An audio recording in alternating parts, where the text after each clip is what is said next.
In the last lesson, we concentrated on visualizations. How can we look with the help of passing networks, heat maps, plotting the actions on the pitch? How can we use them to understand what's happening in the game? And the next level of understanding, the understanding that we're going to look at today, is in terms of statistical modeling. We've got the data, we know what's happening. Now, how can we create a model that makes predictions about what's going to happen next, that can understand what is good football and what is not so good football? And by good football really just means what leads to goals being scored and what doesn't lead to goals being scored, and allows us to get this sort of deeper level of understanding of the game than we just get from plotting individual matches. Now, to do that, we're going to build statistical models. I like to start with this because I think this is going to be the key idea in everything that I say in this lesson and everything that we see in this section of the course.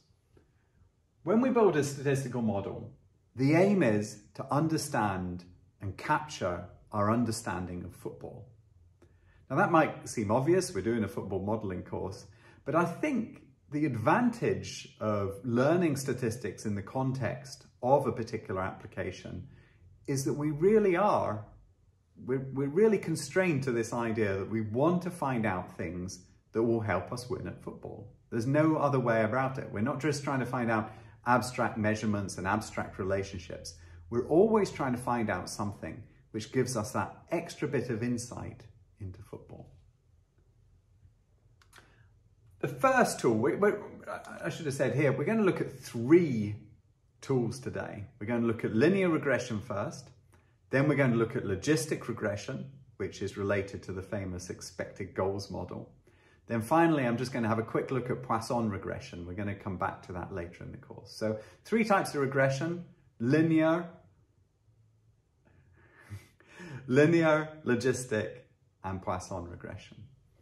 I think what's really lovely here is that you might spend actually a whole statistics course on regression learning about these 3. We're going to, by using the applications, we're going to get into each of them. Not at the level you would get in a whole course, but we're just going to get sort of stuck into them. Okay, so linear regression. Basically, I've said here, it's a kind of quick and easy method for statistical insight.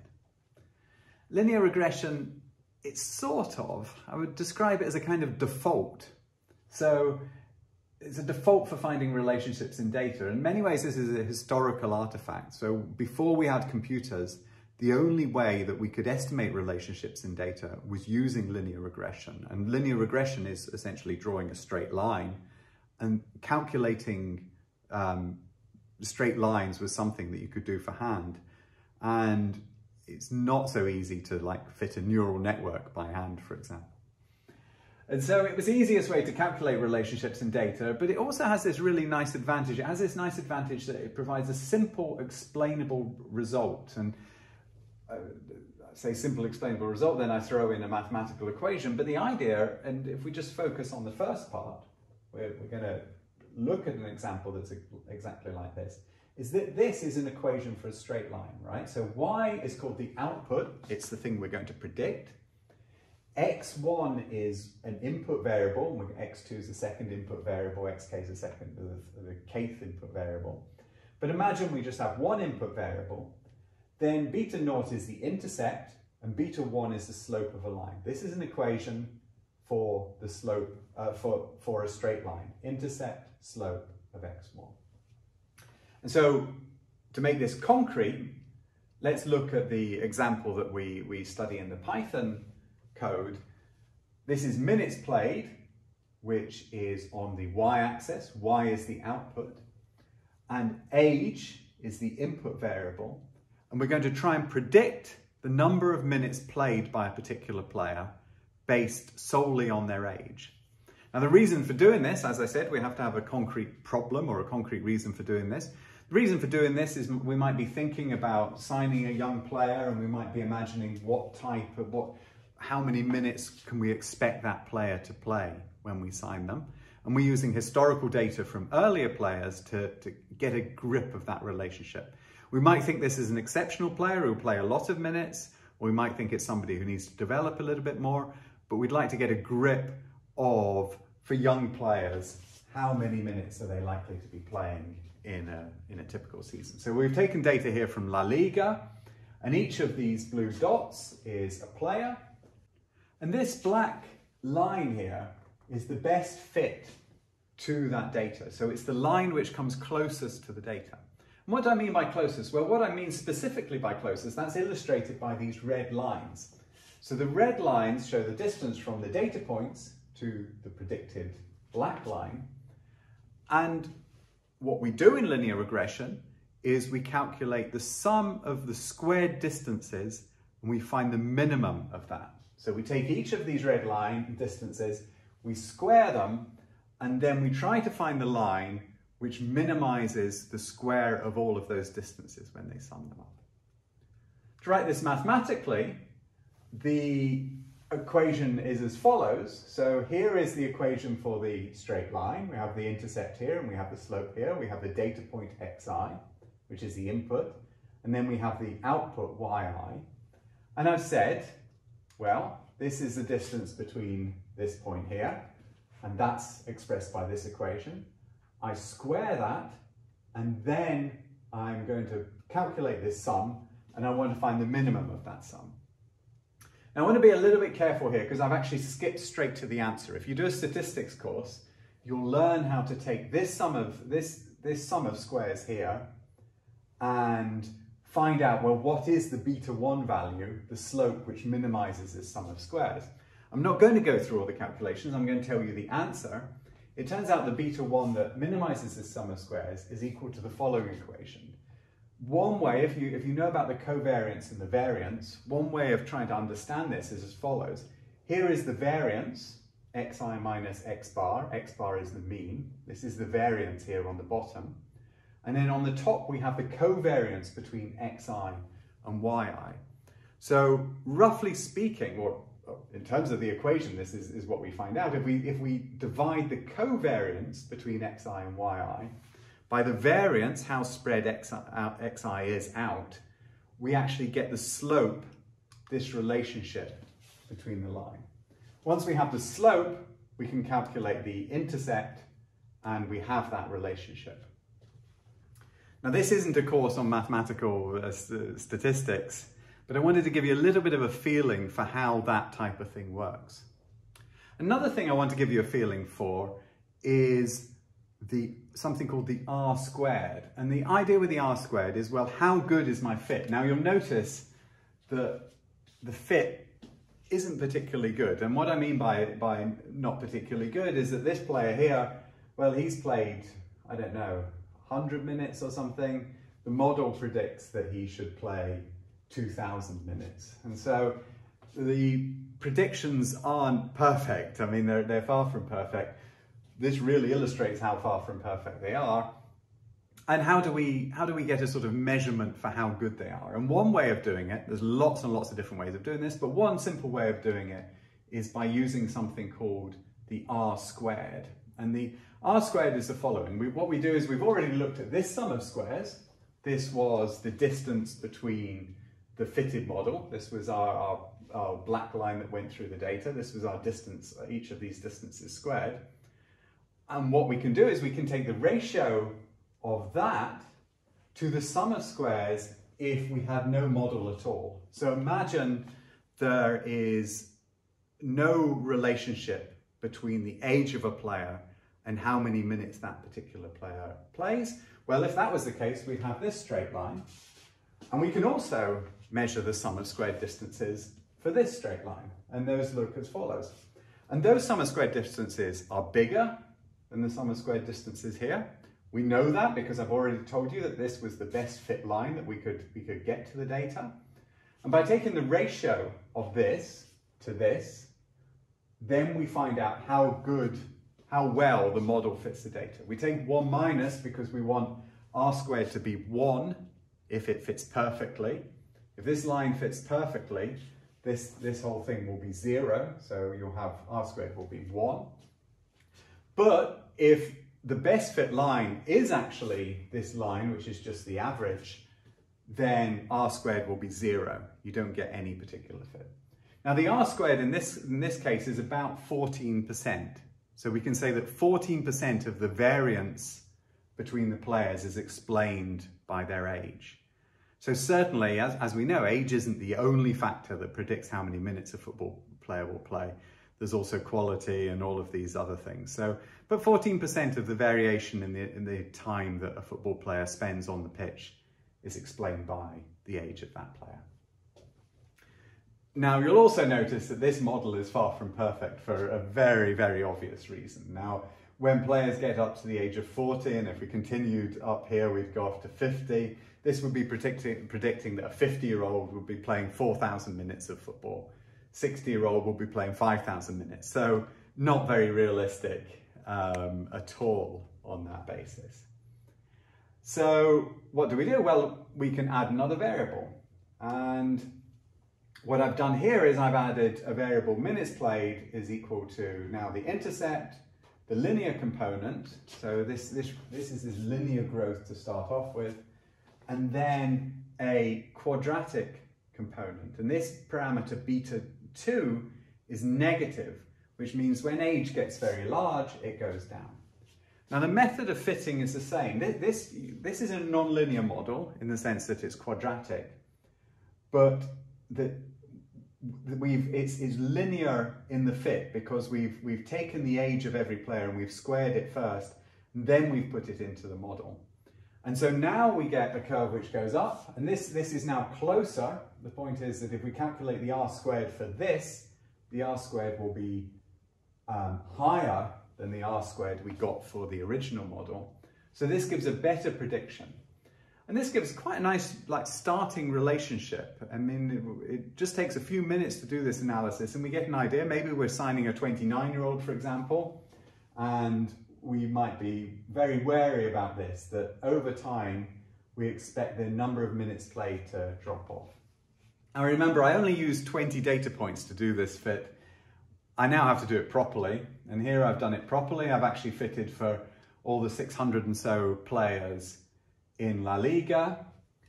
My R squared here, actually I think I told you the wrong R squared because the R squared of the full model is only 14%. So this is where you have both age squared is about 14%. It's even lower when we have the linear thing. You can go in and check this in the notebook. But what I've done here, and I haven't put the red lines to measure the distance, but you can see there's a massive variation in how many minutes a player will play. It's not just their age that determines this, but there is still this overall relationship that at about 30, playing time starts to drop off. That's what the model predicts, and that's a useful insight if we're thinking about signing a 29-year-old. It's also a very useful insight when we're thinking about youth players and how many hours playing time they're likely to have when they join a team. So logistic regression is about yes or no outcomes. And that's why we're going to use it for expected goals, because expected goals is about, was it a goal or wasn't it a goal?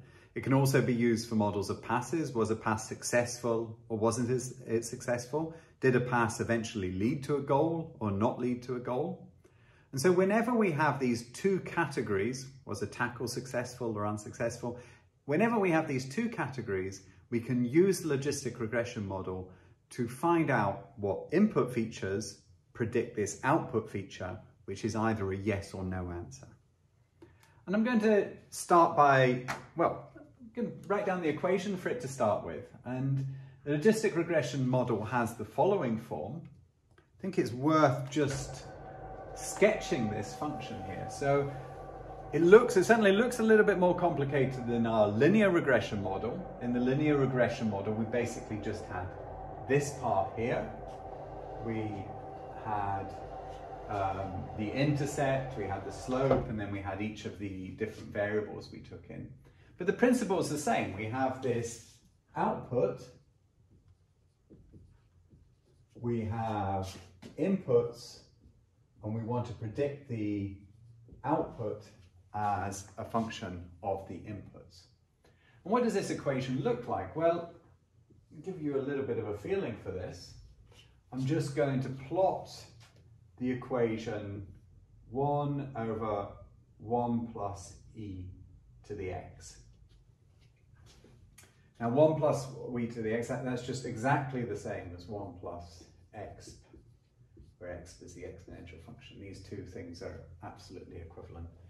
Oh yeah, I've got a minus sign here, so this is going to be, I'm going to put minus x here, minus x, and that's going to be quite important later.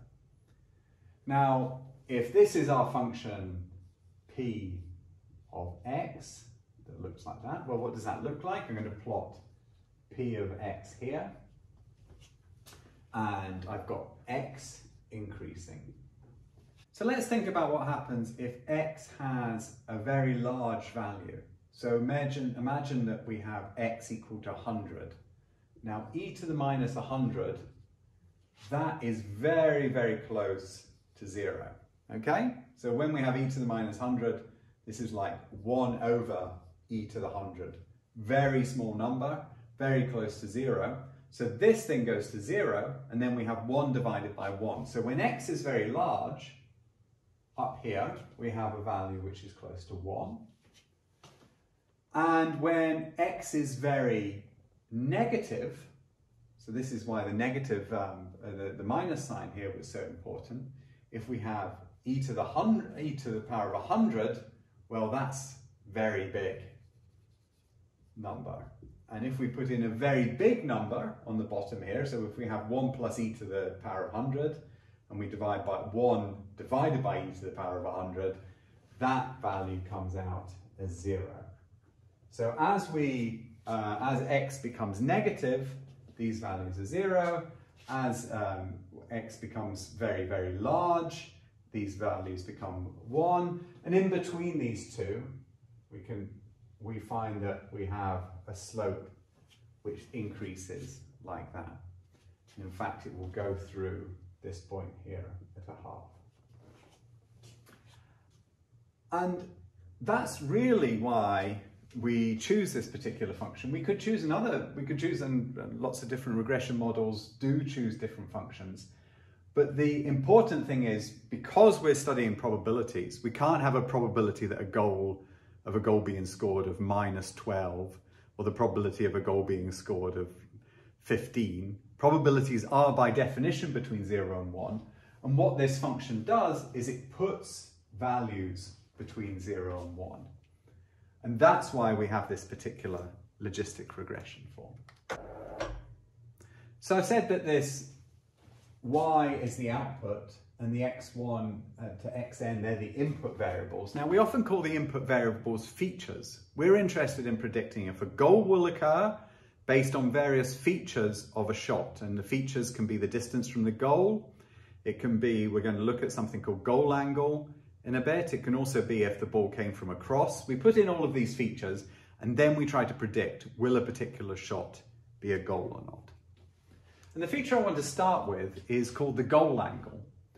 And we're going to look at this a couple of different ways during this part of the course, but we have this angle theta, which is, if we take the point of where the shot is made up here, what is the angle to the two, or what is the angle here if we take lines directly to the two posts? And so we have this angle theta. We can change where the shot was taken, and you'll see that when we get closer to the goal, theta gets bigger. And there's even a case where theta can be the same if you try and shoot from out here. Theta is the same here as if you're shooting all the way out from here. And this is a key footballing property. If I come back to this idea that we're always modelling something which is important for football, this really captures it, because scoring from here is pretty difficult. Scoring from here is easier when we've got a larger angle, but scoring from out here is difficult, and scoring from out here is difficult.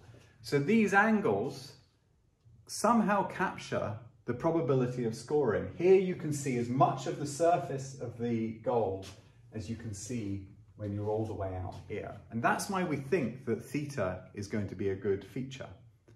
And it turns out it is a very good feature. If I plot for different shot angles, I take these different values of theta and I plot the probability, the frequency at which goals are scored at these different shot angles, I get a relationship that looks something like this. Now, just to be clear, I've taken over lots and lots of shots in the league, and this uses the Y-Scout data. You're going to look at this later in one of the exercises or one of the parts of the course. And you can plot this particular relationship, and we find, well, that's how the relationship looks. And we want to fit a model to this, and I've already drawn this curve from the logistic equation. We're going to try and fit that curve through the data. Now, there's a bit of a complication here because what I've done is I've binned these different observations. Now, a shot angle of 140, that's like right in front of the goal, they don't occur very often. And shot angles of 0, they actually occur quite a lot because they're long distance shots. So there's more data down here than there is up here. And so we can't just, as we did earlier, draw a line straight through this data. We have to have a method which deals with the fact that we're dealing with a binary 1 or 0 output. This is the function that we want to fit, but as I've said, we can't just start drawing this line through the data. We have to have a method which deals with these binary things. And that's what logistic regression does. So previously, we used the least squares estimate in order to find the straight line. I'm not going to go into all the theory of this, but when we're calculating logistic regression, we use something called the likelihood. And the likelihood basically takes, well, these were all the shots that were misses, and this was the probability of a miss given, given this particular distance. And we multiply all of these probabilities together, and we also multiply them by the probability of a goal being scored when there was a goal being scored. And that's what these red lines show.